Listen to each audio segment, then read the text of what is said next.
So once we are done with creating the load cases and the load combinations, we can proceed to actually entering some loads into these load cases. And this is a detailed topic, and we'll go one by one. So let me start by creating what we call frame loads. This is the icon. It's under the analysis and design menu. And if I were to open this menu, it's got several options over here. We'll talk about them one by one. But let's begin by talking about frame span loads. So if I click this button, this dialog box appears on the screen. Now, as this dialog box is open, you can go and you can continue and select different elements in the background. You can select more than one. You can press Control and select whatever exactly you want to select. But the basic idea is that you can continue selecting even as the dialog box is open. So if you look at the dialog box over here, you see that the first input which we have is the load case name. And we've just created the dead and the live and the wind X, minus X, Y, and minus Y load cases. So they're ready. So let me stay with the dead one. And on the right hand side, we have the force units in which the load cases, the loads will be created. So let's select, for example, kilograms and meters, for instance. So whatever units we select.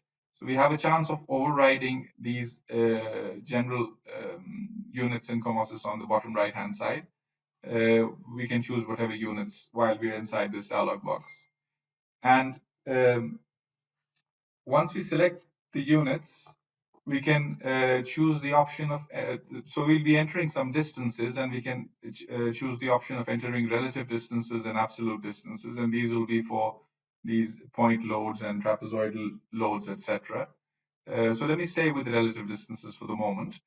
And if you see over here, there are four options which we can, four different types of loads which we can enter. We can enter uniform loads. We can, if it's a uniform load which needs to be entered, then there's only one parameter basically. What is the magnitude of this? So it could be, let's say, 500 kilograms per meter. These are the units. So if I enter 500 kilograms over here, then that will be a uniform load. And this is the direction of the load. So we have directions like the local axes of the elements selected, or the global X, Y, Z directions. Those can be chosen. So if I were to say I want a uniform load, first of all, note that this box over here is empty, which means that nothing has been selected in the background. So if I were to select one beam, the ID of that beam appears over here. And it also tells me about the length of the beam, just in case I'm using absolute distances. So it'll make things more convenient for me. If I were to press Control and select another beam, then the two IDs will appear over there. And if I were to go and select a lot of different beams, then all the IDs will be basically populated in that box. So let me just start by selecting a single beam and selecting the uniform load option in the global Z direction. And I want, in kilogram forces per meter, I want a load of minus 500. Minus because I want the load to look down rather than up, which is the global Z direction. So it's minus 500 kilograms per meter. And when after writing this, I can just say add load. And when I add that, the moment I press this button, the load is created on that beam. The reason why we are seeing it is because this over here, this dead load case has been chosen. Had this been none, I would still not see it on the screen. To be able to see the loads on the screen, we need to open this option over here and select which load case or which combo we want to see. So if you go down over here, even the load combos are selectable, and you can see the loads in the entire load combo, for example. But for now, let's stick with load cases. So I'm with the dead one. Let me go back to my frame loads command. And now, since nothing is selected, you don't get anything over here. But the moment I select this beam, I get this, that it tells me that this beam has a uniform load of, this beam's ID is 188. It has a uniform load on it in the dead load case, in the global Z direction, and the magnitude is minus 500. So all the information which I just entered. So let me now continue, for example, and say, okay, I want to enter, I can select this beam, for example, and also give it a uniform load of minus 500. The rest of the information is the same. And I can say add load. So I've entered one over there. And let me select this one as well, and I can say add load as well. So I've got these two beams which have the same load. Now, if you see over here, and let me just modify this, add another one, but let me modify this to maybe 300 for the fourth one and say add load. Now, if you see on the in the background, all the loads you can see in the background, but over here you will only see the load of the elements which have been selected. So if I were to select this one, I will see this line to be shown for that particular beam. But what if I were at this point to press Control and select this beam as well? If you see over here a while ago, so let me unselect it to remind you of that. It said uniform load of on beam ID 188 in the dead load case, global Z direction minus 500. Now if I select this one as well, now it knows that the loads on these two, as far as the dead load case is concerned, are exactly the same. So instead of having two lines over here, so instead of saying uniform load on this ID minus 500 and then another uniform load on this ID on minus 500, which for example it will do if I, let's say, unselect that and select this one. I'm sorry, let's select this one. Yeah. So now you see two lines over here. So it's got beam 188 has a load of minus 500 and beam 194 has a load of minus 300. So it's two lines. But what if I did not select this and selected this one? Now instead of two lines, we get one line because the load on these two is exactly the same. And what I can do is I can double click on this now and change this into, for example, minus 700, for example, and say update load. And now what's happened is that the load on these two have been modified to 700. This one remains at 500 and this one is 300. So this is a very useful option which groups if the selection entirely consists, if there's nothing else in the selection. So for example, if I were to select this one and this one as well as a third one, then the group is broken. Then now instead of having a grouped option, we have three separate lines. And now we can only modify them individually.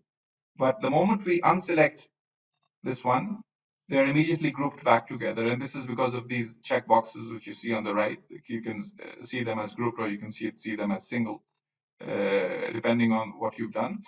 And but like I said, the moment I choose this one, immediately it's broken down into three separate lines. Now let's enter a new load on this beam, for example, over here. As you can see, the moment I leave these three, this table over here is empty because nothing is selected from the ones which have loads. This is a new beam which I've selected. And this time, instead of the dead load case, let me choose the live load case. And once again, I can enter, say, okay, minus 700 uniform load and say add load. And now this one has a load of minus 700 assigned to it. Why am I not seeing it on the screen? Because as far as my screen is concerned, my dead load case is showing. So if I were to go in and say, show me the live one, then the other ones disappear and only the live loads are shown. If I were to go in and choose a load combination, which includes dead plus live, then all the loads, so all the dead loads and the live loads will be shown. So let me revert back to whatever one of these and open my frame box over there, span load dialog box over there. So as you can see, since nothing is selected, nothing shows over here. If I select this beam, then one line appears. If I select this one, as well as this one, as well as this one, as well as this one, now we've got four lines. And you can see exactly, so this is a live load, these three are dead loads. And you can see all the loads given on the screen. I can first, if I were to go and so let's say do a general selection like this, because I don't want to select one by one. Now immediately I get my all my lines over there separately. Now if I wanted to not, if I only wanted to look at the dead loads, this one includes live loads as well. If I wanted to only see the dead loads, I can remove the live loads from here on the right hand side on the top. You can see I can remove this live load option, and now only the dead loads are showing. Or I can just remove the dead load and keep only the live loads. So this really makes things a lot easier for me. I just go to a general selection. It'll tell me that as far as live loads are concerned, there's only one beam, beam number 191 in the selection, and that has a live load of minus 700. And this grouping really makes it easy. I can select which particular load case I want to see, and I can also select which beams I want to see. So for example, if I don't do a general selection and I only select this one, then it will only show me the loads for that particular beam. And this really makes, so if I want to modify that once again, if I wanted to, or let's say I wanted to include this one to be 700 as well, beam number 194, I can just double click on this line over here and convert this minus 300 into minus 700 and press update the load. And now this one and that one are all the same. So it's as easy as that. You just need to group them together. Now, we obviously have an option of entering uniform loads, but then there's the option of entering concentrated loads as well. So if I were to select this option, if you remember in the first one, there was only just one magnitude which needed to be given because you basically wanted the entire load on that with that number. But in the concentrated option, because of the relative distances which I've chosen over here, I have the option of two values, one magnitude and one distance. So let me, for example, take this beam this time instead of the other beams so that it's clear. And I say I have a magnitude of minus, say, whatever, 250 kilograms. The units are given over there. If it's a point load, then it's not per meter. It's simply 200 kilograms or whatever, newtons or kilonewtons or other units you might want to use. And the distance as a relative distance, is say 0.5, which means the center of the beam. So if I were to add that, I would get this arrow over here, which is basically telling me that there's a load of 250 kilograms right in the center of this beam. If I were to, for example, say another one at 0.75, another load of say 500 at this distance, and say add as well. Now we've got two loads on that beam, and we can see them, like I said, grouped over here. And if we were to select other beams as well right now, let me go and select these two as well. You can see that now this table has been further categorized as I've got two in my selection of three beams. I've got two concentrated loads. I've got one uniform load and another uniform load. So you can basically look at these, look at the numbers, or just select the exact beam which you want to modify. And then you can just double click on that line and make whatever changes you want to make over here and update your load. So it's extremely simple to use these options. This grouping option is very powerful. It will group them together if the selection allows for that. This option over here allows you to filter which load cases you want to see. And these options are obviously there for selecting what kind of a load you want to enter. Now, the third option which we have over here is for trapezoidal loads. And in this one, we have as you can see over here, the input has changed entirely. In the uniform load, we had just one number. For the concentrated one, we had one distance and one number. But for the trapezoidal one, we've got four magnitudes and four distances. You can use any combination of these.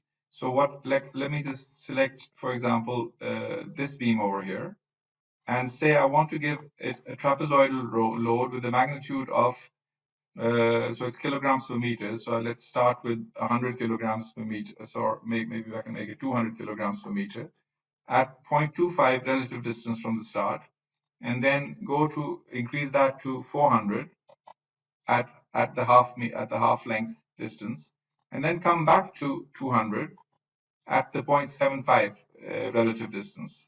If I were to do that and say add load, you can see that my trapezoidal load, starting from 0.25, 25% of the length, going to 50% of the length to 400 kilograms per meter, and then falling back to 200 kilograms per meter at 75% of the length.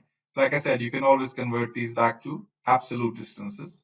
And in that case, you will not be entering percentages, but rather things like at 500 millimeters from the start and whatever. So you need to be careful that you don't exceed the actual length of that beam. So with this trapezoidal load option now, we can easily, so let's give the same trapezoidal load to this one, for example, and add another trapezoidal load to that, and another trapezoidal load to that one, like that. And if I were to then select these three beams together, you can see that the reason why they're because this one already had a live load, so it's unable to group them. But if I were to select only these two, then you will see it as a grouped line. So this grouping is, like I said, extremely powerful, and you can very conveniently use it to modify the loads after you've entered them. The uniform load, like I said, one of the most common ones. The concentrated loads, also very common for concentrated equipment loads or whatever. Your trapezoidal loads, also very common. And then you have the fourth option of entering a temperature load. And what you can do is you can give a temperature load along the 2-2 axis of the element, or along the 3-3 axis of the element. And this temperature load, temperature gradient, rather, can create extra moments inside this. And so this is for temperature gradients, or you can have a direct temperature increase throughout the member. So if you have a direct temperature increase, that will increase will obviously lengthen the member, and decrease will shorten the member, and that will then create the internal loads which will affect the analysis. But if you choose temperature gradients, then that will be like that says that the top of the beam is hot and the bottom of the beam is cold, and that will create a temperature gradient across this cross section, and that will create internal moments. So all these options are available, and they're all under the frame span loads. And like I said, this form, even when this form is open, you can continue selecting in the background. You can do whatever selection, and it will always give you results regarding that particular selection only.